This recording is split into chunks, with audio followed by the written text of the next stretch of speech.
सभी पत्रकार बंधुओं को नमस्कार। गोवा में जहां आम आदमी पार्टी के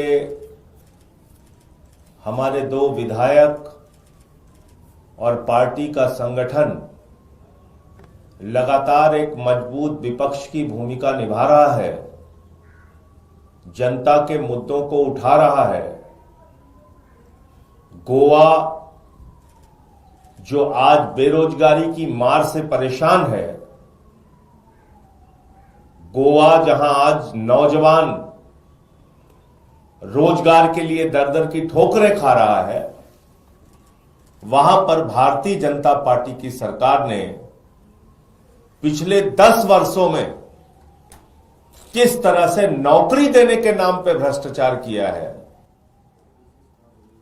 किस तरह से वहां नौकरी के नाम पे रिश्वत खाई है, और इसमें कोई सामान्य व्यक्ति नहीं बल्कि मुख्यमंत्री प्रमोद सावंत की पत्नी तक का नाम आया है, उनके मंत्री का नाम आया है, उनके घर पर मुलाकात करने वाली महिला का रिश्वतखोरी में नाम आया है, मंत्रियों को हटाया गया है, लोगों को गिरफ्तार किया गया। और इतना ही नहीं, इस रैकेट में शामिल व्यक्ति और उस घटना की जॉब स्कैम्स की जानकारी रखने वाले एक व्यक्ति ने आत्महत्या भी की है, अपनी जान भी दी है। तो अब मैं जो आपको बताने के लिए जा रहा हूं, यह कोई छोटा मामला नहीं है, बल्कि गोवा का एक बहुत बड़ा जॉब स्कैम है, एक बहुत बड़ा रोजगार के नाम पे भ्रष्टाचार और रिश्वतखोरी का मामला है, जिसमें सीधे तौर पे गोवा का मुख्यमंत्री, वहां के मंत्री और वहां के मुख्यमंत्री की पत्नी और बहुत सारे दलालों का नाम सामने आया है। पहला स्कैम होता है 2018 के आसपास, जिसमें जेई की भर्ती, यूडीसी एलडीसी की भर्ती, पीडब्ल्यूडी डिपार्टमेंट से जुड़ी हुई भर्ती के लिए लोग अप्लाई करते हैं, और इसमें बड़े पैमाने पर रिश्वत खाई जाती है। जो उस समय के मंत्री थे, पीडब्ल्यूडी मिनिस्टर दीपक पॉस्कर, उनको मंत्रिमंडल से बर्खास्त किया जाता है, उनकी टिकट काटी जाती है कि भाई इन्होंने ये भ्रष्टाचार किया है, इन्होंने नौकरी देने के नाम पे, इसलिए हम इनको मंत्रिमंडल से भी बाहर कर रहे हैं और इनको चुनाव भी नहीं लड़ा रहे हैं। लेकिन मोदी वॉशिंग पाउडर में उनको धुल दिया जाता है, और फिर लोकसभा चुनाव के पहले दीपक पॉस्कर को शामिल कर लिया जाता है पार्टी के अंदर फिर से दोबारा। जो ये स्कैम होता है, नौकरी के नाम पे रिश्वत का स्कैम जो होता है, इस समय इसके बारे में जो वहां के तत्कालीन राज्यपाल होते हैं सत्यपाल मलिक जी, उन्होंने मीडिया में स्टेटमेंट दिया कि प्रमोद सावंत मुख्यमंत्री की पत्नी जॉब स्कैम्स में शामिल है, नौकरी देने के नाम पे रिश्वत खाती है, भ्रष्टाचार करती है, पैसे मांगती है।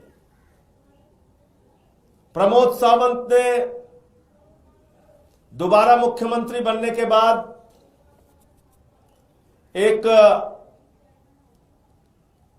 जब स्टाफ सर्विस कमीशन की ओर से और इन्होंने Goa human resources development corporation की तरफ से कुछ कॉन्ट्रेक्चुअल जॉब्स के लिए एडवर्टीजमेंट किया, जिसमें 30,000 लोगों ने अप्लाई किया। तो हमारे साथियों ने, हमारे पार्टी के नेताओं ने जब पता किया कि 30,000 बच्चे कौन है, ये जो 945 नौकरियों के लिए फॉर्म भरे हैं 30,000 बच्चों ने, 30,000 बेरोजगार लोगों ने, गोवा के युवाओं ने, युवतियों ने, तो ये कौन है?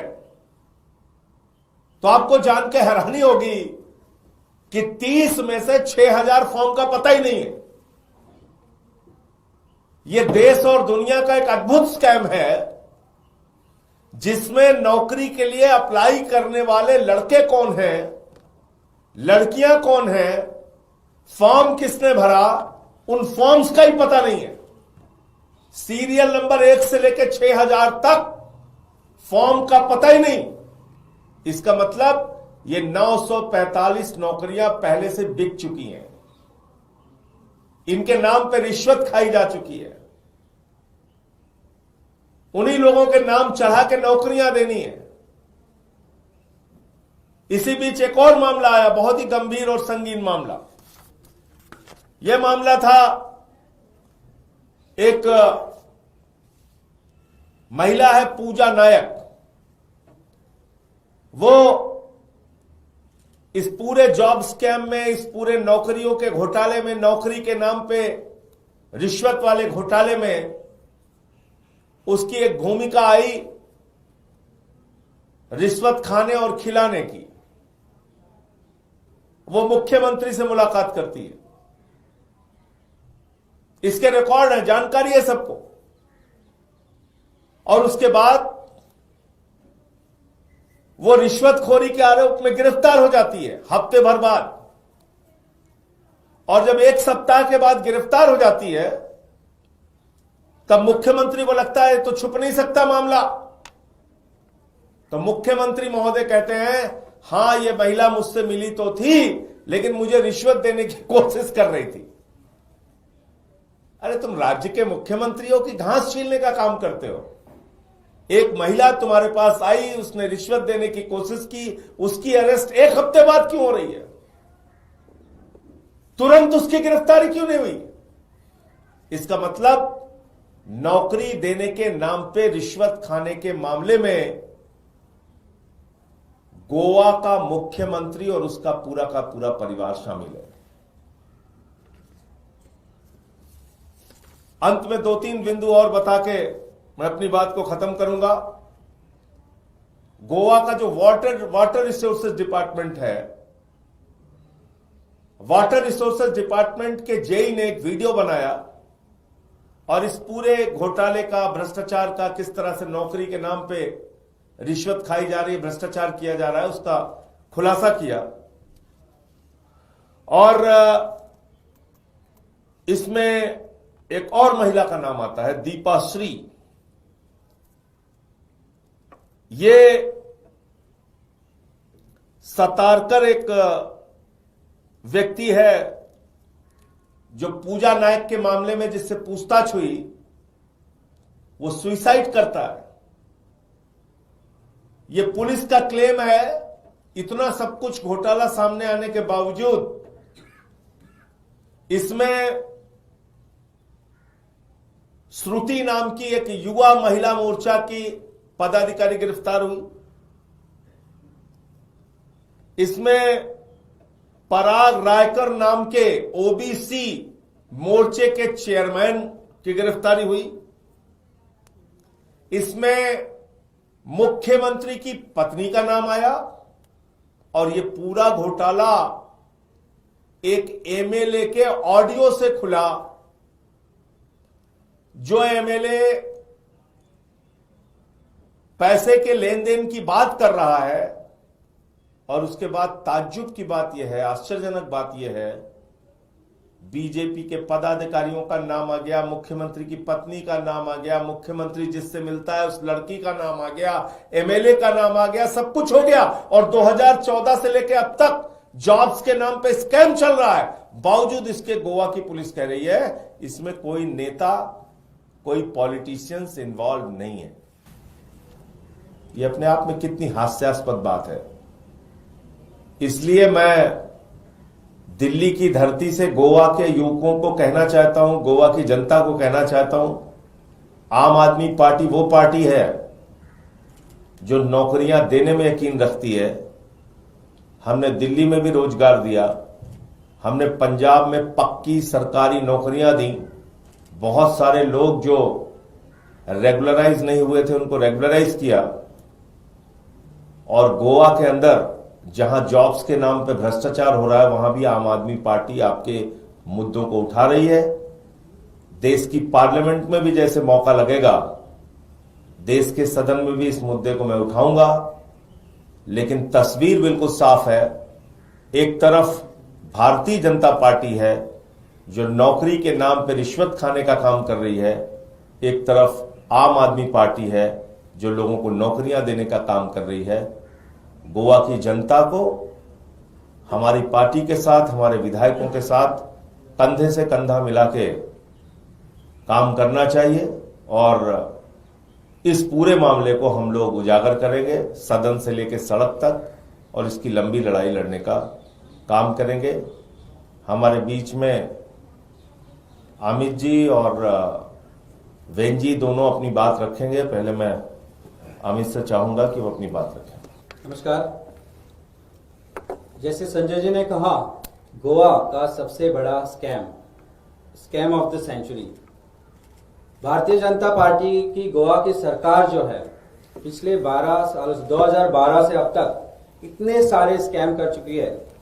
गोवा जो प्रदेश है वो अपने नेचर के लिए, अपनी ब्यूटी के लिए, अपनी लोगों के लिए, अपने प्यार के लिए जाना जाता था, उसको आज नाम पड़ा है स्कैम, लैंड ऑफ स्कैम्स।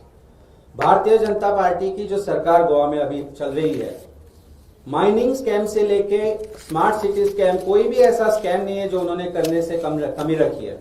और आज जब गोवा का युवा त्रस्त है, दर दर भटक रहा है जॉब्स ढूंढने के लिए, तभी ये नया जॉब स्कैम बाहर निकल के आ जाता है।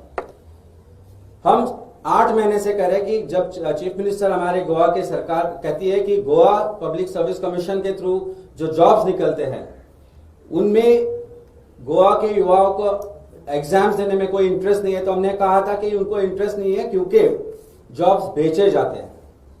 तभी सरकार कहती है अरे आम आदमी पार्टी को तो झूठ बोलने की आदत है। 8 महीने बाद जब पूजा नायक की अरेस्ट होती है तभी चीफ मिनिस्टर को एक्सेप्ट करना पड़ता है कि गोवा में जॉब स्कैम हो रहा है, और जो आम आदमी पार्टी ने गोवा में जो कहा था कि जॉब्स बेचे जा रहे हैं उसमें कितनी सच्चाई है। जैसे संजय जी ने कहा कि अगर चीफ मिनिस्टर इसमें इन्वॉल्व नहीं है, चीफ मिनिस्टर के करीबी कोई इन्वॉल्व नहीं है, भारतीय जनता पार्टी से कोई भी इन्वॉल्व नहीं है, तो हमने मांग करी थी कि एक जुडिशियल कमीशन रिटायर्ड हाईकोर्ट जैसे अपॉइंट किया जाए जो इस पूरे जॉब स्कैम में इंक्वायर करेगा। लेकिन कहीं कोई भी ये मानने के लिए तैयार नहीं है कि इसमें भारतीय जनता पार्टी इन्वॉल्व है। पुलिस डिपार्टमेंट के लोग भी इसमें इन्वॉल्व है, अरेस्ट हो जाते हैं, और आज वही पुलिस डिपार्टमेंट ये कहती है कि इसमें पॉलिटिशियंस इन्वॉल्व नहीं है। और सेम पुलिस डिपार्टमेंट से हम कैसे मान ले कि वो इसमें इंडिपेंडेंट इंक्वायरी कर ले, जबकि जो सुसाइड हुआ, जिस गवर्नमेंट एम्प्लॉय ने सुसाइड करा, हमें हमारे सोर्सेज से पता चला था कि उसने इतने सारे बहुत सारे स्टेटमेंट करे कि भारतीय जनता पार्टी की सरकार बर्खास्त हो सकती है। हमें ना गोवा पुलिस पे विश्वास है, ना हमें भारतीय जनता पार्टी पे विश्वास है जो गोवा में सरकार चला रही है। गोवा के युवाओं को आज जॉब्स नहीं मिल रहे हैं। नेशन जो एवरेज है, नेशनल एवरेज जो है, उससे कहीं ज्यादा परसेंटेज गोवा में अनएम्प्लॉयमेंट पहुंच चुका है। पिछले 10-12 सालों से कोई भी नई इंडस्ट्री गोवा में नहीं आई है, कोई भी जॉब क्रिएशन प्राइवेट सेक्टर में हो वो भी नहीं हो रहा है। और आज चीफ मिनिस्टर ने एक स्टेटमेंट करा है कि youth of Goa should not run behind government job and they should be self made, self sustain. आज चीफ मिनिस्टर ये मानते हैं इस स्टेटमेंट से प्रोबेबली कि वो जॉब क्रिएट नहीं कर सकते हैं, और जो गवर्नमेंट जॉब है वो बेचे जा रहे हैं। आम आदमी पार्टी एक ही पार्टी, हम उन्हें वापस हर बारी प्रेस कॉन्फ्रेंस में कहते हैं कि आप पंजाब जाके देखिए, आप दिल्ली जाके देखिए। पंजाब सरकार ने 48,000 जॉब्स, परमानेंट जॉब्स दिए हैं, 8 लाख के ऊपर प्राइवेट जॉब्स क्रिएट करे। दिल्ली में यही चल रहा है, आप क्यों नहीं कर सकते? गोवा इतना सुंदर राज्य है, लेकिन एक भारतीय जनता पार्टी की सरकार ने पूरे गोवा का नाम खराब कर रखा है दुनिया में। और जब चीफ मिनिस्टर की वाइफ का नाम इस स्कैम के साथ जुड़ के आता है, कंप्लेंट जो फाइल हुई है उसमें लिखा हुआ है कि the money was claim to be paid to chief minister's wife. तो इसमें अगर चीफ मिनिस्टर मानते हैं और बीजेपी सरकार मानती है गोवा की कि कोई भी पॉलिटिशियन इन्वॉल्व नहीं है, तो क्यों डरते हैं जुडिशियल कमीशन अपॉइंट करने में? If you are innocent you should not be scared to appoint a judicial commission, let there be fair inquiry. हमने कहा कि 1 साल का जो एक्यूज हुए उनके कॉल डिटेल रिकॉर्ड्स, उनके टावर लोकेशंस, उन्होंने किसको कॉल करे हैं पिछले 1 सालों में, वो कॉल आप सामने रखिए, लोगों के सामने रखिए, पब्लिक कर दीजिए। गोवा में एक लैंड ग्रैब स्कैम हुआ था, उसका भी रिपोर्ट करा गया, आज तक वो पब्लिक नहीं किया गया। Why is government hiding these scams and the reports which are being made? Because in some form or the other, the BJP government of Goa is involved largely in committing these scams, and they are part of these scams. Time has come, I think, that people of Goa should know and the nation should know what is happening in Goa. And that is the reason why we thought it's necessary that we come to Delhi and let people of India know that what is happening in Goa is so bad that it has become the scam of the century as far as this country is concerned. I will now hand over to our MLA, Captain Venzi. Venzy हमारे MLA हैं गोवा में, तो अब अपनी बात रखेंगे। आज जैसे कि आप लोग ने सुना हुआ है कि पूरे बीजेपी सरकार जो है, जो आज जैसे पंजाब और दिल्ली में आम आदमी पार्टी की सरकार ने इतने सारे जॉब्स क्रिएट किए हैं, इतने सारे जॉब्स बिना एक पैसे के जॉब्स दिए हुए हैं, मगर हमारी तरफ जब गोवा में आप देखते हो तो बिना टोकरी तो नौकरी मिलती ही नहीं है। टोकरी रहेगी तभी नौकरी मिलेगी, कैश फॉर जॉब्स। पूरे पेपर पे आप लोग देखोगे तो स्विंडलर्स लिस्ट करके निकली हुए। मैं आपको, प्रेस को, सबको ये लिस्ट आपको दे रहा हूं। हिंदी में स्विंडलर्स को अगर बोलोगे तो ठगने वालों की लिस्ट। तो ये ठगने वालों की लिस्ट में आप देखोगे तो जितने जनों ने पैसे उठाए हैं, चाहे 15 लाख हो, किसी ने 10 लाख, किसी ने 5 लाख, किसी ने 30 लाख, पूरी लिस्ट है। और जब पुलिस इनको पकड़ती है और पूछताछ के लिए बुलाती है, 2-3 दिन के बाद इनका बेल हो जाती है। बेल होने के बाद इनके कार्स, इनके गहने लोगों को दिखाने के लिए अटैच करते हैं। मगर लोगों को गोवा में ये जानना है, इतने लोगों ने अगर पैसे उठाए हैं तो ये किसको देने वाले थे, किस तरह से ये नौकरियां का ये लोग प्रॉमिस कर रहे थे। तो ये क्या आज सरकार जो है, बीजेपी की जो सरकार है गोवा में, आज तक ये नहीं करने के लिए रेडी है कि अगर ये लोग ने नाम बता दिया तो are they ready to take action. इनका एमएलए का नाम आया है, उसके ऊपर अभी तक एफआईआर नहीं डाला हुआ है। हम लोग ने खुद बार बार बोला है, कुर्तोरिम करके एक विलेज है, एक कॉन्स्टिट्यूएंसी है कुर्तोरिम, उधर से इनका एक एसटी समाज का एक लीडर पैसे ले चुका है, उसके भी वीडियोस है आउट। मगर जिस लड़के से लोग ने पैसे उठाए हैं वो लड़का, उनकी फैमिली आज बोलने के लिए रेडी नहीं है, क्योंकि इधर इनको पैसा नहीं मिलेगा या इनका धंधे पे, इनके घर में कुछ ना कुछ इनको परेशानियां लेनी पड़ेगी। तो आज गोवा इस स्टैंड पे है कि अगर तुम्हारे पास पैसे नहीं है, माँ बाप पढ़ाई के लिए तो पैसे डालते हैं, पढ़ाते हैं बच्चों को, और पढ़ाने के बाद अगर आपके पास 20-30 लाख रुपया नहीं है तो आपको नौकरी नहीं मिलेगी। अगर आपके पास 20-30 लाख रुपया है तो भारतीय जनता पार्टी के जो कार्यकर्ता है, जो वॉलंटियर्स है, उनके पास आप जाओ, 20-30 लाख रुपया भर्ती करो और आपको जॉब मिल जाएगा। यही आज गोवा में चल रहा है। और जब ये सब होता है तब आप देखोगे कि जो गोवा का एडमिनिस्ट्रेशन है, पैसा देके जब जॉब्स बिकेंगी इस तरह से, तो एडमिनिस्ट्रेशन किस तरह से काम करेगा। आज हमें दर्द होता है कि जब हम आज आम आदमी पार्टी के 2 एमएलए, बेनावलिम कॉन्स्टिट्यूएंसी और वेलिम कॉन्स्टिट्यूएंसी, हम लोग 2 एमएलए आज गोवा में हैं 40 एमएलए में से। हमारे कॉन्स्टिट्यूएंसी में कितने सारे डिजर्विंग बच्चे हैं जो मेरिट से पढ़ के जो अव्वल नंबर में आगे आ चुके हैं, मगर किसी को जॉब ही नहीं मिल रहा है। कितने भी ये लोग अप्लाई कर रहे हैं, कितने भी कुछ कर रहे हैं, बट जॉब्स नहीं मिल रहा है, क्योंकि सारे जॉब्स बीजेपी के कार्यकर्ता के ट्रू पैसे देके ही बिक रहे हैं। बेनाउलिम कॉन्स्टिट्यूएंसी में एक भी जॉब नहीं मिल रहा है। कैसे मिलेगा? क्योंकि भाजपा का तो कोई है ही नहीं, मैं तो आम आदमी पार्टी का एमएलए हूं।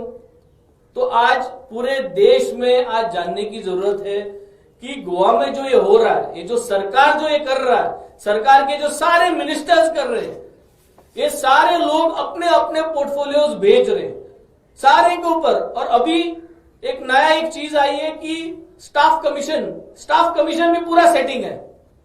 स्टाफ कमीशन तो पूरा दिखावा है, स्टाफ कमीशन को सेट करके ही नौकरियां जाएंगी। तो आज किस तरह से हमें इंसाफ मिलेगा? How are we going to get justice? जब नौकरी पे अगर टोकरी मांगने का जो ये चल रहा है, तो इसको अभी बंद करना है। मेरे को लग रहा है कि आज इसका तरह इन्वेस्टिगेशन होने का जरूरत है। हम गोवा में सबको अवेयरनेस करके, सबके पास जाके हम इतने थक चुके हैं कि कोई सुनने वाला ही नहीं। पुलिस इनके साथ है, इनके एसपी जो है खुद बोल रहे हैं, बिना पूछे खुद बोल रहे हैं। जब कोई चोरी करता है, उस चोर को पकड़ने के लिए लोग महीने लगा लेते हैं, पर जब नौकरी का स्कैम हो जाता है 2-3 दिन में ये लोग बोलते हैं कि इसमें कोई पॉलिटिशियन इन्वॉल्व नहीं। तो इसका मतलब यही है कि इसमें सिर्फ पॉलिटिशियन ही इन्वॉल्व है और भारतीय जनता पार्टी के ही पॉलिटिशियन इन्वॉल्व है। जो जो नौकरी निकल रही है, जिस मिनिस्ट्री से निकल रही है, उस मिनिस्ट्री में पूछताछ करने की जरूरत है। सीबीआई को लेके हर किसी को आई थिंक इन्वॉल्व करने का जरूरत है। तभी वो मिनिस्टर को, वो मिनिस्टर के जो स्टाफ है, उनके साथ पूछताछ करने की जरूरत है। एंड द हाईएस्ट अथॉरिटी जो है, जो प्राइम मिनिस्टर ऑफिस है, उसको भी हम लोग ने लिखा हुआ है। प्राइम मिनिस्टर ऑफिस को लिखा हुआ है, प्राइम मिनिस्टर जी को भी लिखा हुआ है कि ये गोवा में हो रहा है, कैश फॉर जॉब्स हो रहा है। बट अभी तक अपने को कुछ इस तरह का यही नहीं दिख रहा है कि कोई इच्छा ही नहीं है भारतीय जनता पार्टी की कि कुछ एक्शन ले ले। तो आज हम इधर से ऐलान कर रहे हैं, रिक्वेस्ट कर रहे हैं कि भारतीय जनता पार्टी को कि हमें न्याय चाहिए। प्राइम मिनिस्टर से हम रिक्वेस्ट कर रहे हैं, हमें न्याय चाहिए, हमारे बच्चों को न्याय चाहिए। और जो भी आपके लोग पकड़े हुए हैं इस विंडर्स लिस्ट में, इनके साथ तरह इंक्वायरी होनी चाहिए, एफआईआर होनी चाहिए, और ये लोग किसको पैसे देने वाले थे इसके ऊपर पूछताछ होनी चाहिए। ठीक है, थैंक यू।